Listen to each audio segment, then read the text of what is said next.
اور وہ بھی اللہ کے کلیم ہو، کیا ان کی دعاؤں کی تاثیر ہوگی، کیا وہ دعائیں کس انداز سے مانگتے ہوں گے؟ لیکن برابر دعا مانگ رہے ہیں، رو رہے ہیں، زار و قطار رو رہے ہیں، مجمع بھی رو رہا ہے۔ آواز آئی کہ موسیٰ، اس مجمع میں ایک ایسا بدقسمت بدبخت، ہمارا ایک ایسا نافرمان بندہ ہے، اس نے اتنا ناراض کیا ہے کہ اس کی وجہ سے میں نے بارش کو روکا۔ اگر وہ جب تک مجمع میں رہے گا کہ آپ کی دعا قبول نہیں کی جائے گی، آپ کی درخواست کو نہیں لیا جائے گا۔ اب حضرت موسیٰ تھے، جلال غالب تھا، غصے سے کہنے لگے کون ہے وہ اللہ کا نافرمان، کون ہے وہ بدقسمت جس کے گناہوں کی وجہ سے آج ہماری دعا کو سنی نہیں جا رہی، ہماری دعا جو اللہ کے یہاں قبول نہیں ہو رہی، ہماری درخواست اللہ لینے کے لیے تیار نہیں۔ تو میں کہتا ہوں کہ اسے اس مجمع سے فوراً نکلنا چاہیے۔ تو فوراً اسے پتہ چل گیا کہ میں ہی ہوں، میرا ہی معاملہ ہے۔ اب اندر ہی اندر ایسا رویا کہ اے کریم اللہ، یقیناً میں ہی وہ گنہگار ہوں، میں ہی وہ بدبخت ہوں، میں ہی وہ بد نصیب ہوں، میں نے تجھے دن میں بھی ناراض کیا، رات میں بھی ناراض کیا۔ اے رب، اگر آج تو میری عزت کی لاج نہ رکھے گا، ہمیشہ کے لیے ذلیل ہو جاؤں گا۔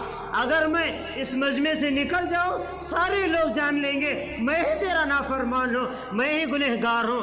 اے میرے اللہ، دل ہی دل میں تجھ سے معافی مانگتا ہوں، آج کے بعد تجھے کبھی ناراض نہیں کروں گا۔ اے رحیم اللہ، میری دعا کو سن لے، میرے گناہوں کو معاف کر۔ جب اس گنہگار نے تڑپتے ہوئے دل، دھڑکتے ہوئے دل سے اپنے رب کی رحمت کو متوجہ کیا، تو دوبارہ دعا کو ہاتھ اٹھانے سے پہلے اتنی زوردار بارش، بادل جمع ہوئے، برسنے لگے، تو اللہ کے کلیم موسیٰ علیہ نبینا علیہ السلام نے کہا اے اللہ، ابھی تک وہ گنہگار باہر بھی نہیں نکلا، تو نے برسات کو برسا دیا، یہ کیا ماجرا ہے؟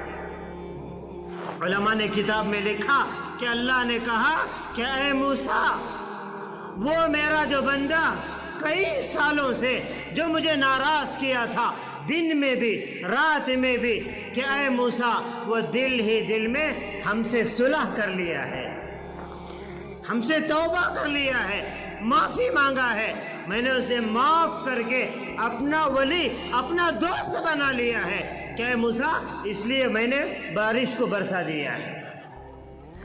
تو حضرت موسیٰ علیہ نبینا علیہ السلام نے فرمایا کہ اللہ، ظاہر کر دے اس بندے کو، بتا دے تاکہ میں بھی جانوں کہ وہ کون انسان ہے۔ اب یہ جملہ بڑا سننے کے قابل ہے، قربان جائیں اللہ کی محبت پر۔ اسی لیے تو اللہ کہتا ہے کہ اے میرے بندے، آ میرے دربار میں، کھڑے ہو میرے دربار میں، کہو، اس بات کا اقرار کر کہ الرحمن الرحیم، تیرا رب تو بڑا رحمان ہے، بڑا رحیم ہے، اپنے بندوں سے بڑی محبت کرنے والا ہے۔ تو اللہ نے کہا موسیٰ، جب وہ گناہوں کے دلدل میں پھنسا رہا، سمندر میں ڈوبا رہا، ہم نے اس وقت ظاہر کر کے اسے ذلیل نہیں کیا، اب وہ توبہ کر چکا ہے، اب ہم کیسے ظاہر کریں گے؟ یہ ہو نہیں سکتا۔ ہم اپنے بندوں کی عزت کا بھی خیال رکھتے ہیں۔ یقیناً عزیز دوستو، یہی معاملہ میرے اور آپ کا ہے۔ گناہوں پہ اللہ نے پردہ ڈالا ہے، لوگ سلام کرتے ہیں، ورنہ اللہ کی قسم، اللہ درمیان سے پردہ ہٹا دے، کتا بھی ہمیں دیکھنا گوارا نہ کرے۔ کیا ہم نے کم اللہ کو ناراض کیا؟ کیا ہم نے کتنی بڑی نافرمانی نہیں کی؟ جوانی اس کی ناراضگی میں گزری، بڑھاپا، بال سفید ہو گئے، نظروں سے گناہ نہیں بچ رہے، ہو رہا نہیں ہو رہا ہے۔ یہ اللہ کی محبت کی علامت ہے کہ محبت کے باوجود اللہ تعالیٰ گناہوں کے باوجود بندے کی ہر چیز کا خیال کرتا ہے، اس کی روزی کا خیال۔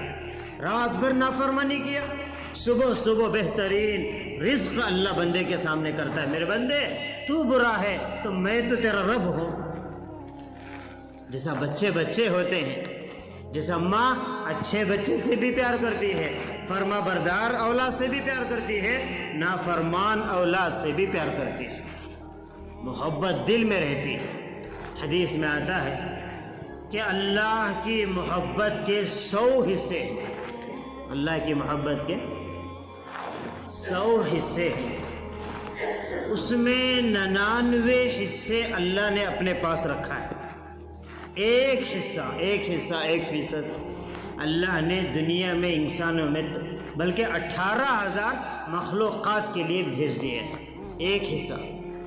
وہ ایک حصے کی ہی محبت مخلوق آج اپنے درمیان میں دیکھتی ہے، جو شوہر اپنے بیوی سے کرتا ہے، ماں باپ اپنے اولاد سے کرتے ہیں، اولاد جو اپنے ماں باپ سے کرتی ہے، بھائی سے جو محبت کرتا ہے، کہ جانور اپنے بچوں سے محبت کرتے ہیں، پرندے اپنے بچوں سے محبت کرتے ہیں۔ آپ ایک ماں جو اپنے بچے سے محبت کرتی ہے، آج تک دنیا کا ترازو اس محبت کو تول نہ سکا۔ جس کی محبتیں 99 حصے ہو، اس کی محبت کا کیا عالم ہو، سوچ سکتے ہیں؟ ایک چڑیا اپنے معصوم بچوں کو گھونسلے میں بٹھا کر دور دراز کا سفر کرتی ہے، اپنا دانہ بھی چھونچ میں رکھ لیتی ہے اور پانی کا قطرہ بھی اپنے اندر رکھتی ہے، اور پھڑ پھڑاتی ہوئی آتی ہے۔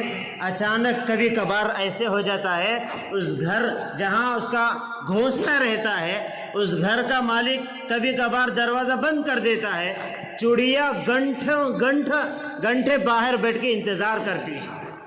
کیوں؟ اس کے بچے بھی گھر کے اندر ہیں، گھونسلہ بھی گھر کے اندر ہے، اب وہ باہر کبھی ادھر پھڑ پھڑا رہی، کبھی ادھر پھڑ پھڑا رہی ہے۔ اس کے پھڑ پھڑانے میں گھنٹے گزر گئے، مالی کے مکان نے دروازہ نہ کھولا، اور اسے اتنی پیاس لگی کہ وہ پانی کا قطرہ منہ میں رکھتے ہوئے اپنے حلق میں نہیں ڈالتی، اگر ڈالوں گی کہیں میرے بچے بھوک سے نہ مر جائیں۔ یہ کون محبت ڈالا ہے؟ یہ اسی ایک حصے کی محبت ہے جو اللہ نے مخلوق میں ڈالا ہے، ایک حصے کا یہ عالم ہے۔ عزیز دوستو، آپ اندازہ لگا سکتے ہیں اللہ کی محبت کا، اللہ کی مہربانی کا، اللہ کے رحم کا کیا معاملہ ہو۔ ان ساری احادیث کی بنا پر علماء کہتے ہیں، ایک بہت بڑے عالم، اللہ ان کی عمر میں خوب برکت عطا فرمائے، کہتے ہیں کہ مجھے تو نہیں لگتا کہ کوئی ایک امتی بھی جہنم میں جائے، مجھے نہیں لگتا۔ اللہ کی محبت کے اگر ہم جو اللہ کی قرآن میں جو اللہ نے بیان فرمایا کہ یا عبادی، اے میرے وہ بندو، یا عبادی الذین اسرفوا علی انفسہم لا تقنطوا من رحمت اللہ، اے وہ میرے بندو جو گناہوں سے اپنے آپ کو ہلاکت کے قریب لے کر چلے گئے، اپنے اوپر ظلم کر دیے، کہ پھر بھی تم مایوس نہ ہو، لا تقنطوا من رحمت اللہ، تمہارے رب کی رحمت بہت بڑی ہے۔ تو عزیز دوستو، اللہ اپنے بندوں سے بے حد محبت کرتا ہے، اور آگے اللہ کے محبوب نے فرمایا جو بندے اللہ کے بندوں سے محبت کرتے ہیں، رحم کا، مہربانی کا معاملہ کرتے ہیں، اللہ ان سے بھی محبت کرتا ہے۔ اللہ کو اپنے بندوں سے بڑی محبت ہے، بڑا پیار ہے۔ نیک بندے تو نیک، یہ الگ معاملہ، گنہگار بندوں کی بھی اگر داستانیں پڑھو گے۔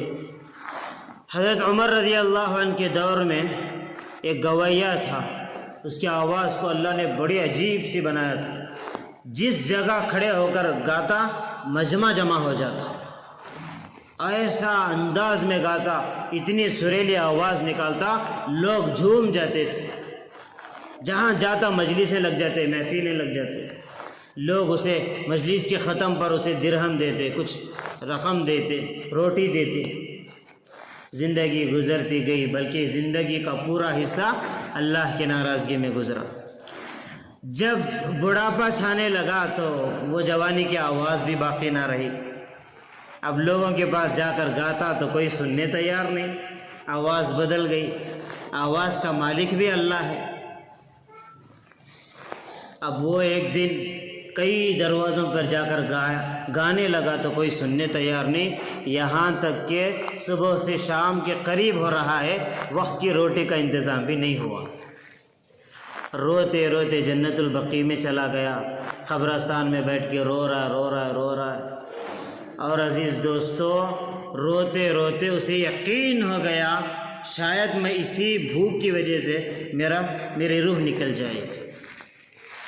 اب اس وقت جب دنیا والے جواب دے دیتے ہیں تو بندے کو سوائے اللہ کے اور کوئی چارہ نہیں رہتا، یاد آ جاتا ہے بھولا ہوا خالق بھی، بھولا ہوا مالک بھی۔ آسمان کی طرف نگاہ اٹھایا، پیٹ پر ہاتھ رکھا، آنکھوں میں آنسو نکالا۔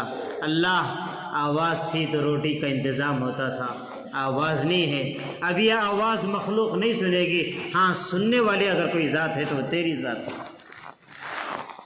رویا۔ قربان جائیں، کتابوں میں آتا ہے حضرت عمر رضی اللہ عنہ مسجد نبوی میں سوئے ہوئے تھے، اچانک سے ایک آواز غیب سے آئی، عمر ہمارے بندے کی خبر نہیں رکھتے، بھوک کی وجہ سے سویا ہوا ہے، پڑا ہوا ہے۔ تو فوراً حضرت عمر رضی اللہ عنہ کی آنکھ کھلی، بغیر جوتے پہنے دوڑ لگائی جنت البقیع کی طرف۔ اب وہ گانے والا گویا نے دیکھا، بھائی کوئی اور آتا تو الگ بات تھی، یہ تو حضرت عمر آ رہے ہیں، اب میری کوئی خیر نہیں، تو دوڑ لگانا شروع کر دی۔ حضرت عمر کہہ رہے ہیں کہ بھائی رک جا، میں آیا نہیں، مجھے بھیجا گیا ہے۔ تو جب اس نے آواز سنی تو رک گیا، تو حضرت عمر رضی اللہ عنہ جا کر اسے ملاقات کرے اور یہ خوشخبری سنائی کہ مجھے اللہ کی طرف سے یہ آواز آئی کہ میں تیری خبر لوں، ورنہ تیرا یہاں رہنا مجھے کیا معلوم ہے۔ حضرت عمر رضی اللہ عنہ نے اسے کھلایا پلایا، اس کے رہنے کا انتظام کیا۔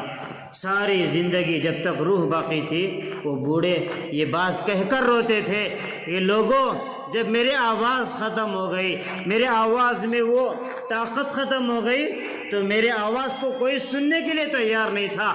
قربان جاؤں اس سمیع پر جو سب سے زیادہ سننے والا ہے، اس نے ایسا سنا میری زندگی کے لیے ہدایت کے راستے بھی کھول دیا، روزی کا بھی انتظام کر دیا۔